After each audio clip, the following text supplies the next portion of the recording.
Hello, hi రనన్న. నేను మీ అన్నయ్య history Rafi సార్ని. మీ అందరికీ తెలిసిందే, ఏపీపీఎస్సీ గ్రూప్ 2 మెయిన్స్ వాయిదా పడింది. మన ప్రయత్నం ఫలించింది. ఓ రకంగా చెప్పాలంటే ఇక ఈ పెరిగిన సమయాన్ని మీరు జాగ్రత్తగా వాడుకోవడానికి ప్రయత్నం చేయండి. ఈ పెరిగిన సమయాన్ని జాగ్రత్తగా వాడుకోవడానికి ఉపయోగించుకోండి. ఆల్రెడీ ఎప్పుడో ఫిబ్రవరి 25న ప్రిలిమ్స్ జరిగింది. మన కూడా ఇప్పుడు ఏపీపీఎస్సీ ఇచ్చినటువంటి వెబ్ నోట్లో కూడా మనకేంటంటే త్వరలో డేట్స్ ప్రకటిస్తాము, అడ్మినిస్ట్రేటివ్ రీజన్స్ వల్ల వాయిదా వేస్తున్నాము అని చెప్పి ఏపీపీఎస్సీ ప్రకటించింది. ఏమైనా మనం ఏపీపీఎస్సీకి థ్యాంక్స్ చెప్పాలి, ఏపీపీఎస్సీ మెంబర్స్కి థ్యాంక్స్ చెప్పాలి, సుధీర్ సార్కి థ్యాంక్స్ చెప్పాలి, మన సుధీర్ సార్కి, మన రెస్పెక్టెడ్ సుధీర్ సార్కి థ్యాంక్స్ చెప్పాలి. ఏదేమైనా అభ్యర్థుల యొక్క ఆలోచనను అర్థం చేసుకుని ఏపీపీఎస్సీ మనం నిన్న వీడియో చేశాం. ఈరోజు ఏపీపీఎస్సీ మనకి ఒక రకంగా చెప్పాలంటే వాయిదా ప్రకటనను ఏపీపీఎస్సీ మనకి ఇచ్చింది. నిజంగా సంతోషమైన విషయం.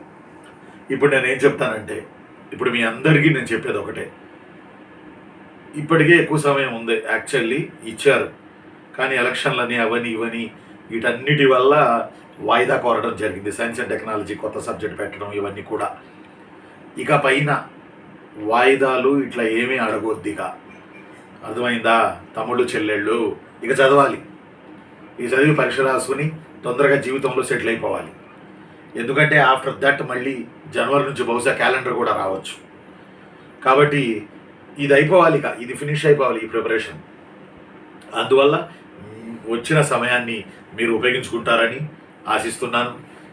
మనందరి తరఫున మనం అందరం ఏపీపీఎస్సీకి థ్యాంక్స్ టు ఏపీపీఎస్సీ అని మనం చెప్పాలి.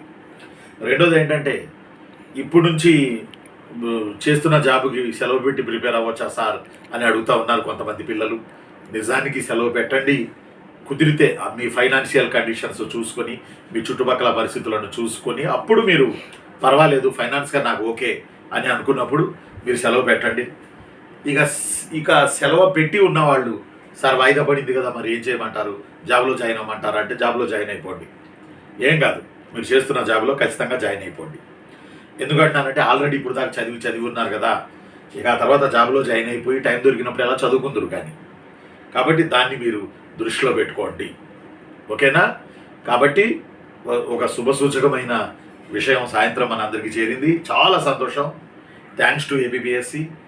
మీరు ఈ సమయాన్ని ఉపయోగించుకుంటారని ఆశిస్తూ, నేను మీ అన్నయ్య హిస్టరీ రఫీ సార్ని. Best of luck.